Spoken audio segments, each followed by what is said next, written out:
안녕하세요. 오늘은 성경일독 47강 예레미야 1장부터 8장까지 하겠습니다. 이사야 우리 마쳤고 이제 예레미야 들어가는데 그 선지자들이죠. 선지자들에 대해서 조금 요걸 보고 나서 하시면 훨씬 좋을 것 같아요. 지도 볼 텐데요. 지금 분열 왕국입니다. 그리고 이 사람들의 화살표는 어디를 지금 예언하고 있는지를 알려주고 있어요. 근데 우리 이사야 했잖아요. 자, 그러면 이사야 시대에 미가가 있고요. 요엘이 있습니다. 그래서 지금 이사야 했는데 지금 우리는 예레미야를 해야 되잖아요. 근데 이 그림에 지금 예레미야가 없어요. 그럼 예레미야는 어디에 있냐면 또 다른 그림인데 여기에 보면 이 사람들이 쇠 고랑이를 찾죠.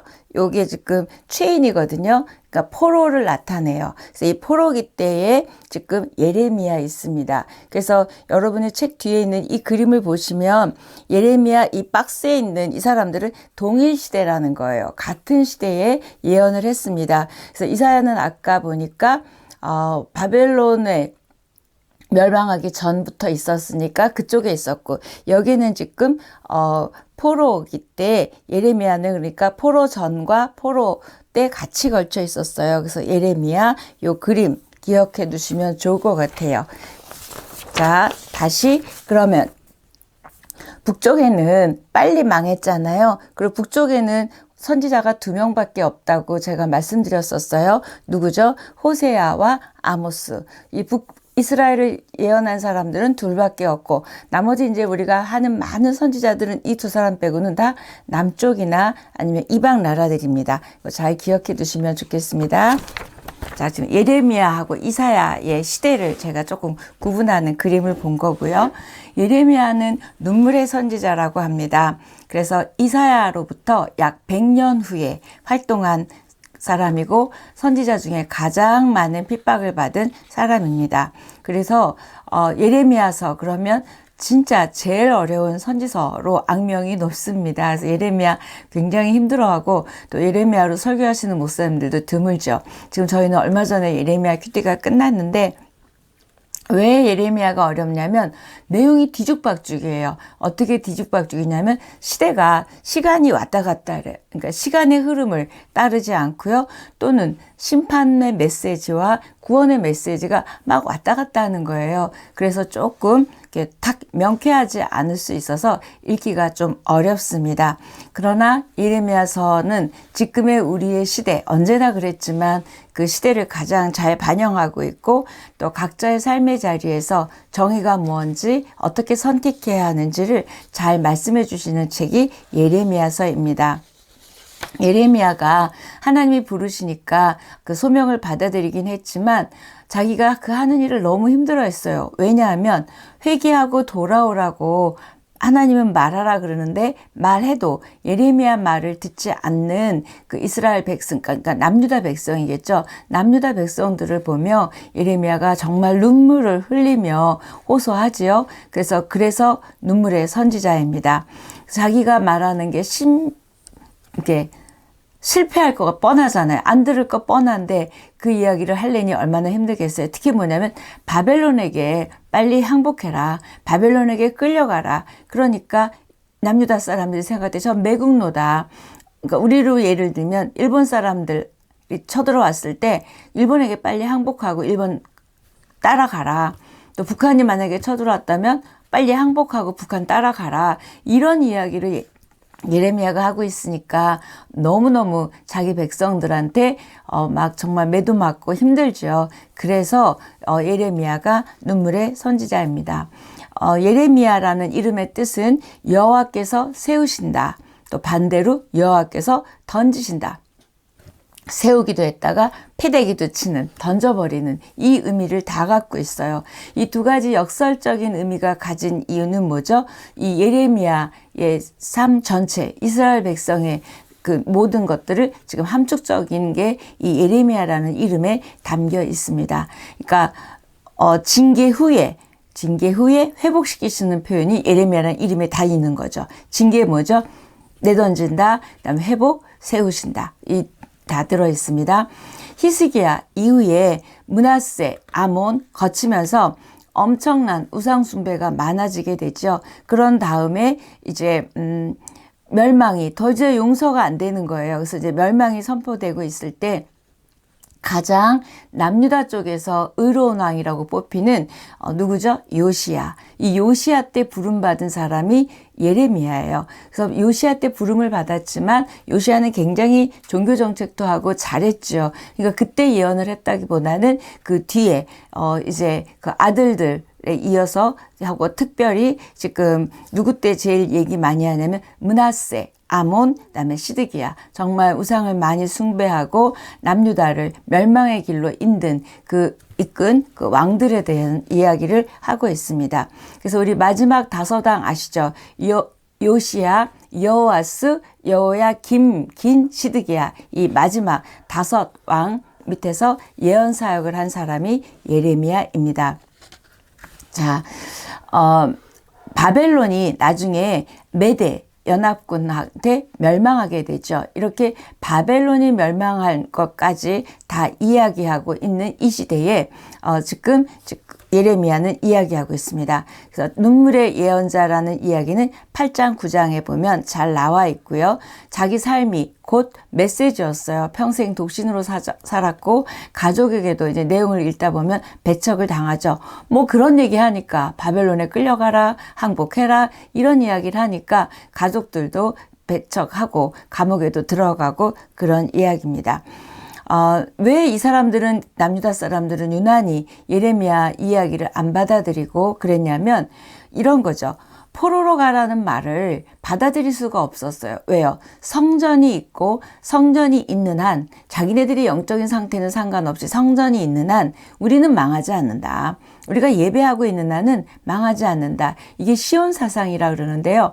그러니까 잘못된 거죠. 그렇기 때문에 자기네 영적 상태랑 상관없이 성전이 있으니까 우리는 망하지 않는다. 포로로 끌려가지 않는다라는 잘못된 시온 사상 때문에 이들은 더 예레미야 예언을 듣지 않았고 따르지 않죠. 그래서 요시야, 여호아스, 여호야김, 여호야김긴 시드기야 이렇게 이어지잖아요.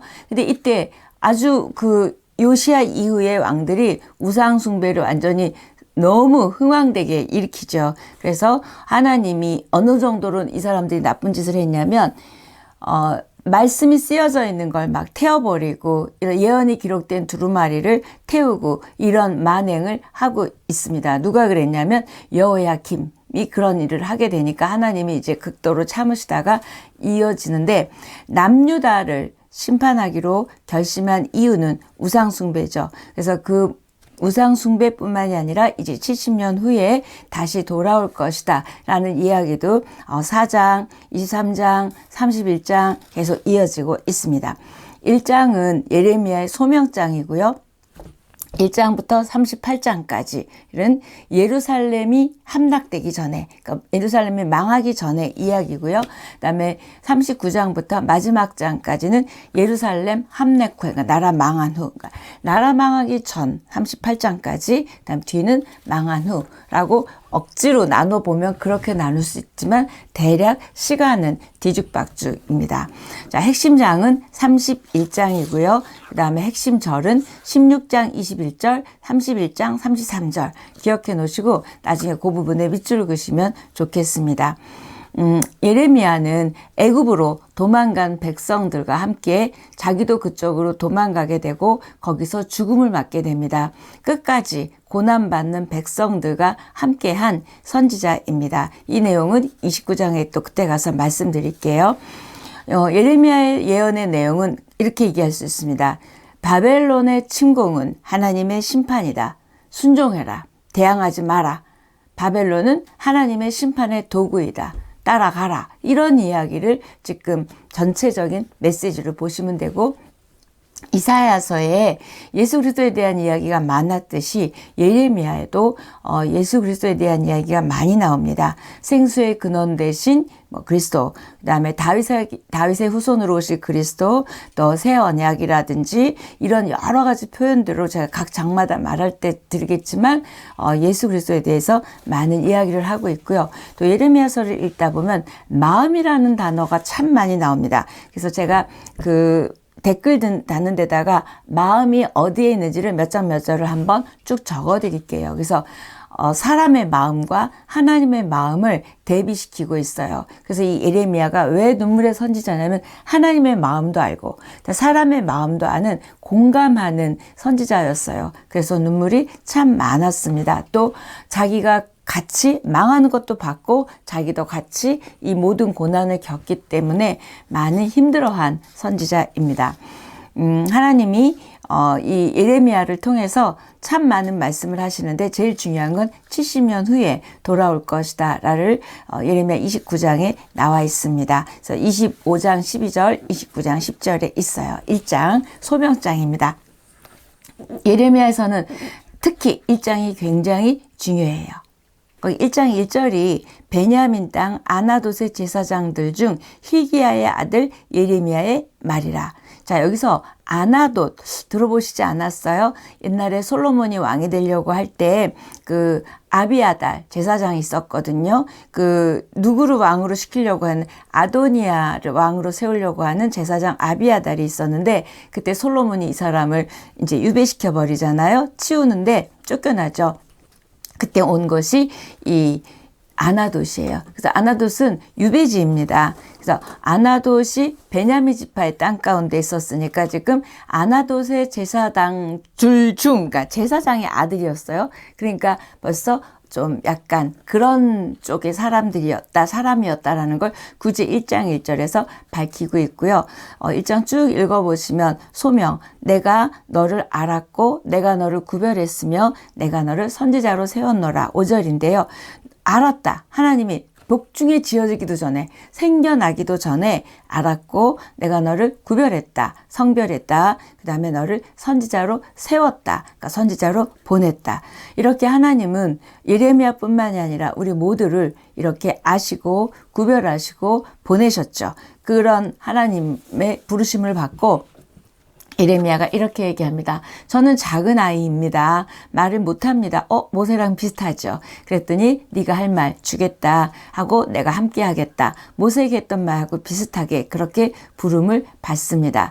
자기가 부족했다는 걸 안 그런 겸손한 예레미야였어요. 그래서 예레미야를 열방의 선지자로 세우면서 얼마나 힘든 일을 해야 될지 하나님 아시니까 근데 무슨 일을 시키냐면 이렇게 해요. 뽑고 파괴하며 파멸하고 넘어뜨리며 건설하며 심는 일. 예레미야는 이 일을 해야 되는 거예요. 뽑고 파괴하며 파멸하고 넘어뜨리는 거. 뭐죠? 우상을 따르고 하나님 기뻐하시지 않는 일들을 다 없애는 일과 그다음에 심고 세우는 일, 회복하고 그다음에 하나님의 메시지를 전하는 일을 해야 되는 지금 예레미야의 미션이 바로 지금 1장에 이렇게 나왔습니다. 결국 죄악의 뿌리를 제거하고 미래의 남은 자를 통해서 세워나가다 이 이야기가 지금 1장의 소명장입니다. 그 다음에 예레미야는 굉장히 상징이 많아서 더 어렵죠. 그래서 굉장히 다양한 이미지를 사용해서 예언을 하고 있습니다. 그래서 근데 묵시처럼 상징을 나타내기 때문에 그 상징 때문에 읽기가 탁탁 와닿지 않아서 어렵게 느껴지기도 하지만 벌써 1장부터 바로 환상을 보게 됩니다. 하나님의 질문으로 시작되는 환상인데요. 이렇게 질문하시죠. 네가 무엇을 보았니? 2번을 물어보세요. 한 번을 물어보니까 네, 살구나무 가지를 봤습니다. 2번째는 네, 끓는 가마가 북쪽에서부터 이렇게 기울어져 있는 것을 봤습니다. 이게 2가지를 하나님의 질문으로 인해서 이 2가지 환상을 예레미야가 보게 되고 살구나무 가지는 결국 뭐냐면 이 살구나무 히브리어로 샤케드라 그러는데요. 이 샤케드라는 뜻이 쇼케드, 보다라는 뜻하고 연결되어 있어서 결국 살구나무 가지를 보는 것처럼 단어 뜻도 보는 거잖아요. 하나님이 하실 그런 말씀이 성취되는 것을 보게 될 것이다 라는 게 살구나무 가지 환상이고요. 그 다음에 이 끓는 가마 환상은 그렇게 기울어져 있다. 지금 그 끓는 가마가 쏟아지면 데이고 어려워지는 거잖아요. 곧 이렇게 남유다가 망할 것에 대해서 이야기하고 있습니다. 그래서 하나님이 이런 환상을 봤습니다. 그랬더니 그 환상의 의미를 말씀해 주시고 계세요. 뭐예요? 내가 남유다를 버릴 것이다. 왜냐하면 너희가 다른 신을 분향했기 때문이고 너희가 만든 우상을 경배했기 때문이다. 라는 내용이 쭉 나오게 됩니다. 그러면서 예레미야를 파송해 주시면서 이렇게 얘기해요. 너는 유다 사람들 앞에 견고한 성, 쇠기둥, 노성벽 되게 할 것이다. 이렇게 견고하게 너를 해서 내가 내보낸다. 이야기합니다. 2장입니다. 1절에 보면 가라, 외쳐라 이렇게 얘기해요. 그러니까 너 가서 외쳐라. 그리고 뭘 하나님이 기억한다고 말하시냐면 너희들이 나를 향해서 품었던 사랑을 내가 기억한대요. 하나님이 남유다를 사랑한 게 아니라 남유다가 원래 처음부터 나를 사랑했던 걸 내가 기억한다. 그런 너희들이었는데 지금 이렇게 변했다라는 표현을 하시는 게 지금 2장입니다. 그래서 2장 4절에 보면 너희는 여호와의 말씀을 들으라 얘기하죠. 그래서 이사에서도 그랬고 예레미야에서도 들으라가 많이 나오는데 이건 얼마나 말씀을 듣지 않는지 들으라가 굉장히 많이 나오죠. 믿음은 들음에서부터 시작이죠. 그리고 회복과 변화도 들음에서부터 시작입니다. 자, 영광스러운 주님을 무익한 것으로 너희가 바꿨다. 그 죄가 지금 이제 들으라 해놓고 하시는 얘기예요. 하나님의 영광을 너희가 무익한 것으로 바꿨다. 이렇게 2장 11절에 하나님의 영광을 버린 이야기를 하고 계시고요. 그게 팥죽 한 그릇 팔아버린 거랑 비슷한 거죠. 영적인 것들을 이렇게 아무것도 아닌 것과 바꿔버린 것을 지적해 주십니다. 그 다음에 13절에 보면 두 가지 악을 행했대요. 생수의 근원되는 나를 버렸다. 이건 예수 그리스도를 상징하기도 하고요. 결국 생명의 근원 되시는 예수 그리스도를 버렸다. 하나님을 의지하지 않았다. 하나님을 의지하지 않았으니 너네들은 결국 이렇게 된다라는 표현이죠. 그다음에 스스로 웅덩이를 팠다. 근데 그 웅덩이는 터진 웅덩이이기 때문에 물이 고이지 않는다. 이런 두 가지 그들의 잘못을 이야기해 주면서 또 14절에 보면 하나님이 세 가지 질문을 해요. 뭐라고 질문을 하시냐면 14절입니다. 이스라엘이 종이냐 시종이냐 어찌하여 포로가 되었느냐. 야, 니네들 이스라엘 남유다 너희들 원래 너희들은 노예나 이런 게 아니야. 내 신부야. 너희들은 나의 자녀야. 이러면서 너희가 지금 얼마나 비참한 상태로 되어 있는지를 이야기하고 계세요. 다윗의 영광은 사라지고 그 다음에 그렇게 위협당하는 하나님으로부터 열방으로부터 위협당하는 존재가 되고 말았다. 그걸 왜? 하나님을 떠났기 때문이다 라고 이야기하고 계십니다. 그러면서 19절에 하나님을 버린 결과에 대해서 이야기해요. 거기에 보면 내 악이 너를 징계하겠고 내 반역이 너를 책망할 것이라. 이때 악 또는 반역 이런 단어를 쓰면서 책망을 하실 것이라고 얘기하는데 뭐라고 표현하시냐면 너 속에 나를 경외함이 없는 것이 악이요 고통인 줄 알라. 주 만군의 여호와의 말씀이니라. 저와 여러분이 하나님을 경외하시죠? 하시죠? 여기 지금 뭐라 그러냐면 나를 경외함이 없는 것이 악이래요. 우리가 하나님을 만홀히 여김이 악이라고 이들에게 이야기하고 있습니다. 그 다음에 항상 부패는 악은 지도자들에게 있었죠. 남유다도 마찬가지입니다. 그래서 수모를 당할 종교 지도자들에 대해서 얘기하죠. 예레미야에서는 이 종교 지도자들에 대해서 단 한 번도 좋게 평가한 게 없어요. 그 정도로 제사장들이 변질되었고 종교적 타락에 앞장섰습니다. 그래서 왕, 관리, 선지자뿐만 아니라 이 제사장의 타락에 대해서도 지금 이야기하고 있습니다. 2장 20절 이후에는 하나님의 백성이 되려면 어떻게 해야 되는지 말씀을 최우선순위에 둬라.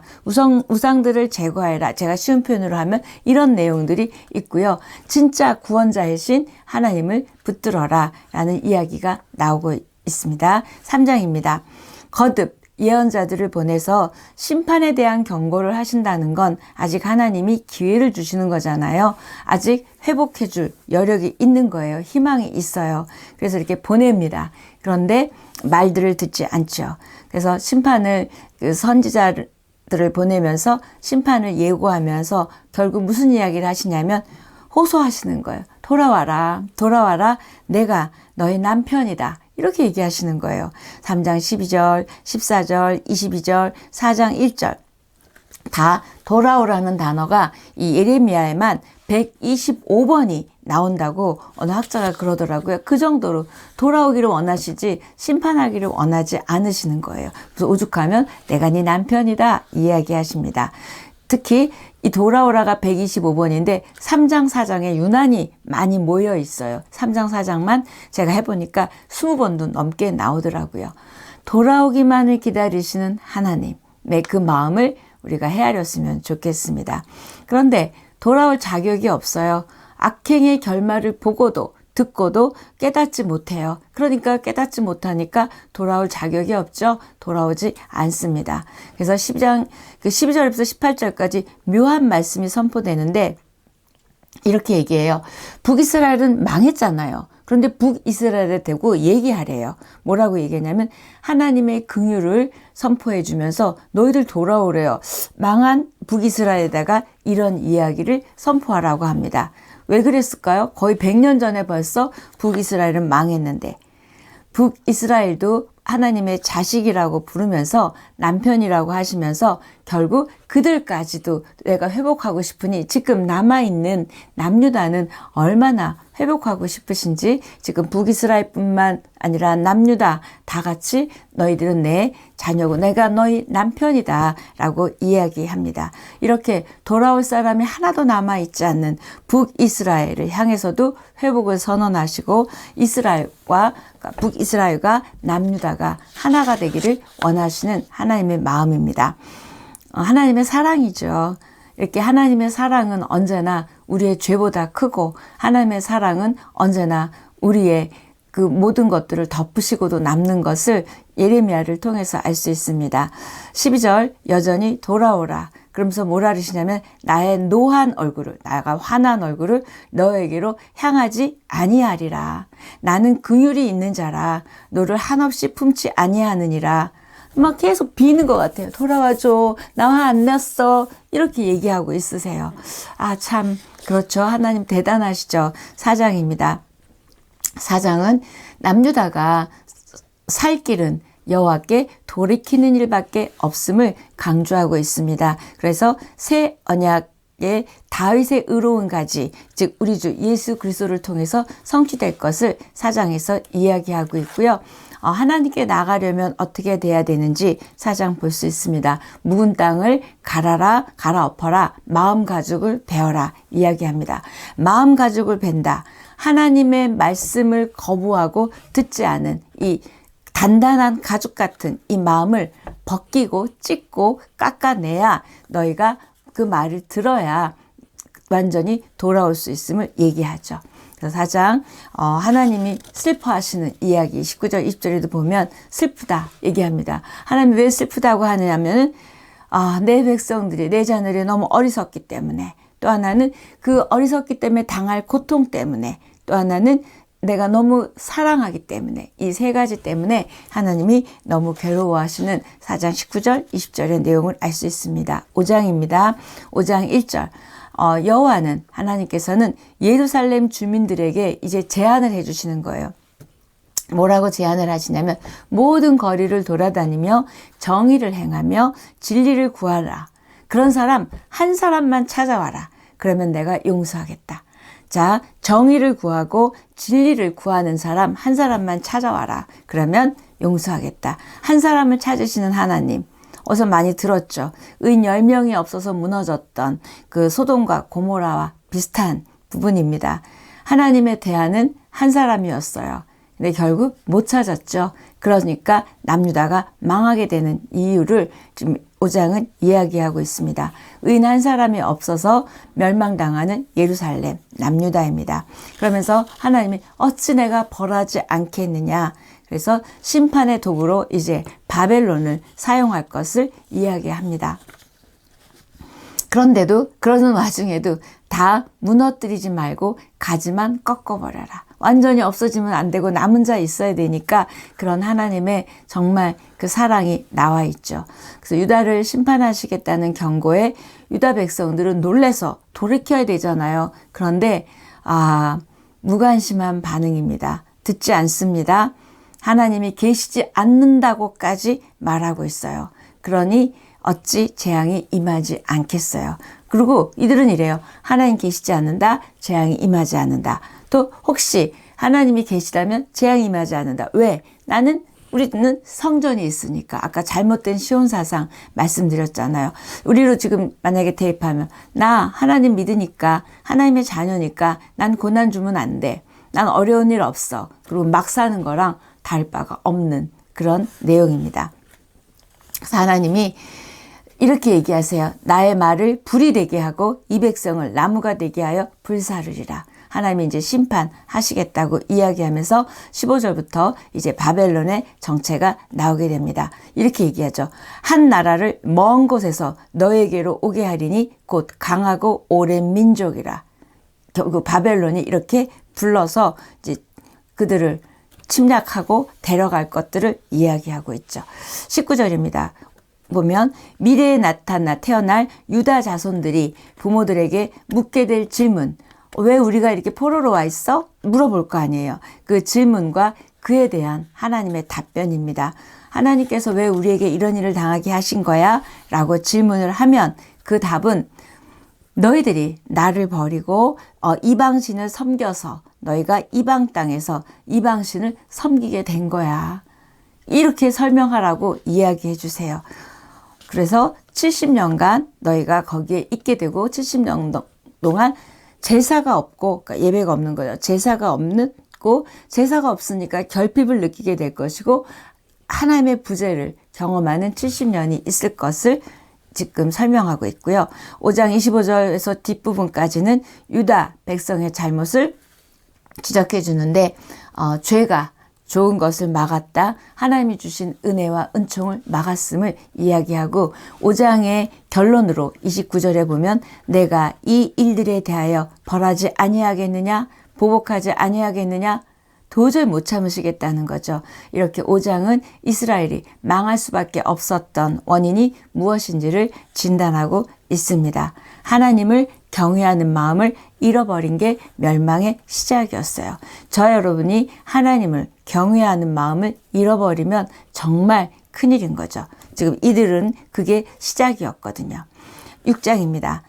이제 재앙의 시간이 다가오고 있고요. 그래서 3가지 명령을 내리는데 피난하라, 나팔을 불라, 깃발을 들라. 그렇게 이 명령을 누구에게 주냐면 베냐민 지파에게 주고 있어요. 그러면서 예루살렘에서 빨리 피해라 말하고, 그 다음에 하나님은 바벨론에 의한 심판을 포도 따기에 비유하세요. 그래서 그 쭉 내용을 읽어보시면 결론은 뭐냐면 엎드러짐과 거꾸러뜨림이 결론이에요. 너희들은 이렇게 엎드러지고 거꾸러진다. 이 심판의 내용을 얘기하면서 아무리 그렇게 엎드러질 거야, 거꾸러뜨린다 얘기해도 끄떡도 없어요. 소용이 없었습니다. 그래서 6장 10절에 보면 내가 누구에게 듣게 할꼬 하나님이 얘기하시죠. 그러면서 귀가 할례를 받지 못해서 그들이 듣지 못한다. 이 얘기를 엄청나게 많이 하고 계세요. 멸망이, 심판이 코앞에 닥쳤는데도 선지자와 제사장들은 평강하다, 괜찮아, 우리는 시온 예배당에 있어, 이런 식으로 얘기하면서 평강, 거짓 평강을 괜찮아 하니까 이스라엘 백성들이 괜찮은 줄 안 거죠. 누가 제일 문제예요? 선지자, 제사장들이 평강하다 거짓으로 얘기했습니다. 그래서 그들은 영적 안일에 빠졌고 하나님이 그토록 선지자들을 보내며 경고한 것을 듣지 않게 됐어요. 저와 여러분도 혹시 이렇게 평강하다 이런 안일한 생각으로 돌이키지 않고 회개하지 않고 하나 앞에 깨어있지 않은지 예레미야서를 읽으시면서는 특별히 저와 여러분이 우리의 영적인 믿음의 상태와 또 하나님을 경외하는 상태와 예배의 상태와 모든 것들이 점검되어지라고 우리 시대에 지금 예레미야서를 읽고 있습니다. 그래서 회개가 없다면 안 되는 거고요. 또한 하나님이 원하시는 삶의 모습을 모르고 내 마음대로 가면 안 되는 걸 예레미야는 말하고 있고요. 저 여러분이 그런 사소한 죄라도 민감하시고 하나님 앞에 늘 깨어있을 때만이 그 길을 따라가지 않을 수 있습니다. 하나님이 우리의 적이 될 수 있다는 걸 볼 수 있어요. 그렇게 사랑하면서 그렇게 애타게 돌아오라고 얘기하시고 그렇게 설득하셔도 듣지 않을 때는 하나님이 돌변하셔서 적이 될 수 있다는 걸 보게 돼요. 너무 무서운 일입니다. 6장 19절에 보면 그렇게 하시면서 뭐라 하냐면 이 모든 일은 너희들의 생각의 결과다. 그러니까 너희들의 생각 때문이지. 너희들이 생각을 잘못했기 때문이다. 얘기합니다. 저 여러분의 생각이 얼마나 중요한지 생각의 결과라고 이야기하시고요. 그들은 율법의 교훈을 따르지 않으면서도 자기들은 신실하다고 믿고 있었어요.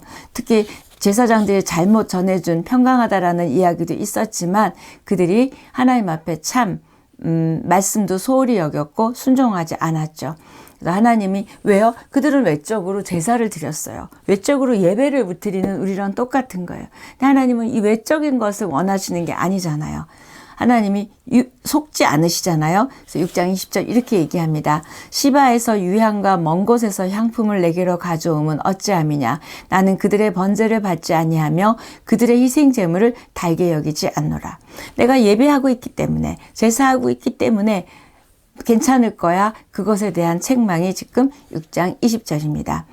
결국 신실한 삶이 배제된 경외하는 마음, 경건한 마음이 배제된 그런 종교적 행위는 몸짓일 뿐만 아니라 하나님 앞에 상달되지 않고 하나님이 도리어 심판의 이유가 됨을 이야기하고 있습니다. 2600년 전에 과거의 스토리를 지금 우리가 잊고 있는 게 아니라 이게 바로 우리들의 이야기입니다.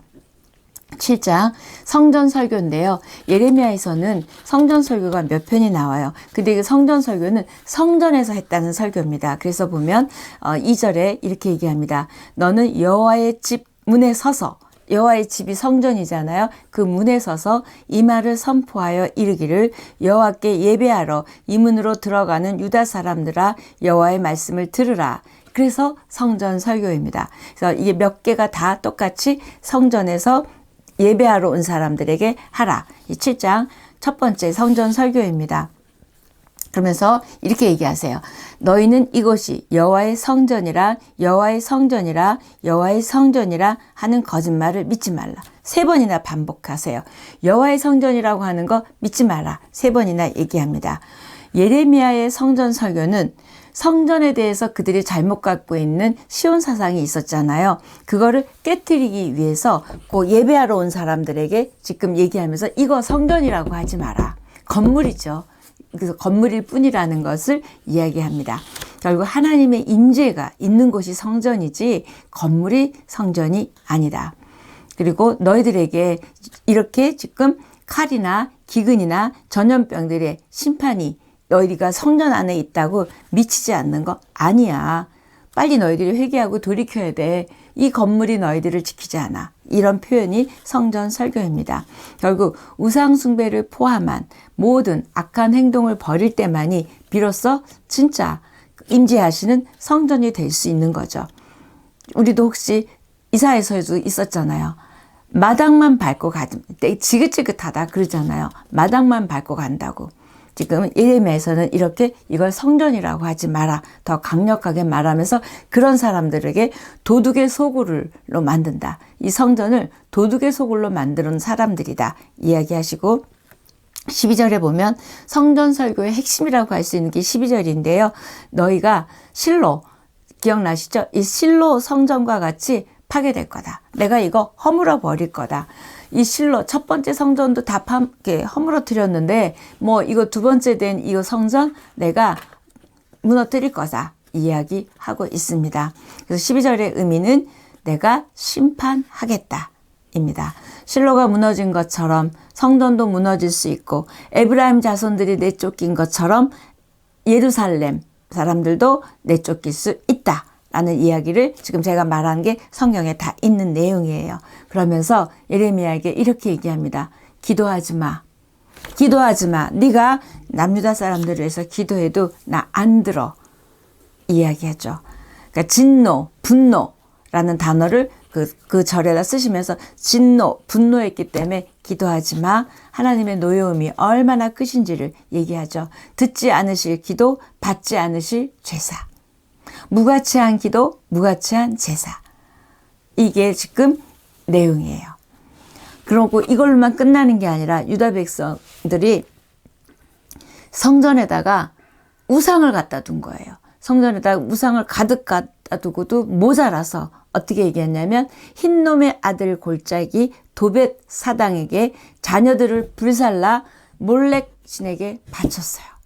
이게 이방신들이 하는 짓인 거예요. 이걸 했습니다. 자기 자녀들을 불살라서 몰렉 신에게 제물로 바치기까지 하는 이야기가 7장에 나오게 됩니다. 그래서 그 흰놈의 골짜기를 죽음의 골짜기로 하나님이 말하시고 그 다음에 죽임당한 사람이 너무 많아서 공동묘지로 변하게 될 걸 이야기하고 있고요. 8장입니다. 이런 심판이 있어도 그들은 지혜가 있고 여호와의 율법이 자기 안에 있다고 생각해. 이렇게 심판이 벌어지는데도 나는 지혜가 있다. 나는 하나님의 율법이 갖고 있다. 그러니까 성전이 있다고 안심하는 것처럼 똑같이 나 말씀 알아. 이거랑 똑같은 거죠. 왜 그렇게 됐을까요? 이 사람들이. 서기관들이, 제사장들이 말씀을 잘못 준 거예요. 그래서 성경은 이렇게 표현합니다. 서기관들의 거짓된 붓이 율법을 거짓말로 바꾸어 놓았기 때문입니다. 그래서 괜찮다고 말하면서 진실과 대면하지 못하게 한 내용이에요. 하나님의 진멸 심판을 뱀과 독사 표현하는데 이때 뱀과 독사는 바벨론 군대를 말하고 있습니다. 8장에서는 유난히 예레미야가 그 동족이 멸망당할 것에 대해서 슬픔이 나와요. 8장 18절에서 22절 보면 슬프다 나의 근심이여 어떻게 위로를 받을 수 있을까 내 마음이 병들었도다. 내 동족들 우리 백성들이 어떻게 파멸당하고 어떻게 고통당할 걸 보고 지금 뭐라 그래요? 내 마음이 병들었도다. 이렇게 얘기합니다. 그렇게 울면서 그러는데 백성들은 또 그걸 이렇게 부르짖어요. 여호와께서 시온에 계시지 않아? 왜 하나님 성전에 있는 거 아니었어? 이렇게 정말 생뚱맞게 엉뚱맞게 이렇게 얘기합니다. 영적 무지에 빠져버린 이 유다 백성들 때문에 예레미야가 탄식하고 있고요. 그래서 예레미야가 막 이제 괴로워하는 거죠. 이때 하나님의 답변과 또 하나님의 책망을 듣고 이걸 예레미야가 유다 사람들에게 전하게 됩니다. 그래서 8장의 끝부분 마지막 2절은 자신의 슬픔과 자신의 고뇌를 표현하고 있어요. 이렇게 얘기합니다. 길르앗에 유양이 있고 환자를 치료하는 의사도 있는데 왜 딸, 내 백성이 치료받지 못하고 있는가? 왜 이런 게 있는데 비유적으로 하는 거죠. 왜 우리 남유다 사람들은 이걸 지금 치료받고 있지 못하나? 왜 돌아오지 못하고 있는가? 8장까지 제가 읽으면서 오늘은 이제 예레미야 시작했기 때문에 설명이 많아서 8장까지만 하지만 이제 앞으로 장이 많아질 거 아니에요? 읽으실 때 여러분은 항상 예레미야가 하나님의 마음을 받고 하나님의 마음을 품고 망해가는 예루살렘을 보면서 괴로워하고 탄식합니다. 저와 여러분에게도 예레미야 같은 마음이 있어야 돼요. 지금 하나님 없이 지금 멸망해 가고 있는 하나님 없는 사람들, 또 이 땅, 하나님 지금 없는 그런 많은 법들이라든지 이런 걸로 지금 몰려서 가고 있는 이걸 보면서 우리도 예레미야의 탄식 같은 우리의 탄식이 있어야 되고요. 그 탄식으로 끝나는 게 아니라 우리가 기도해야 되겠죠. 이렇게 멸망으로 가는 한 사람, 또 하나님이 원하시지 않는 걸로 달려가는 이 나라, 또 세계를 위해서 여러분이 눈물로 탄식하며 기도하는 우리들이었으면 좋겠습니다. 오늘 8장까지입니다.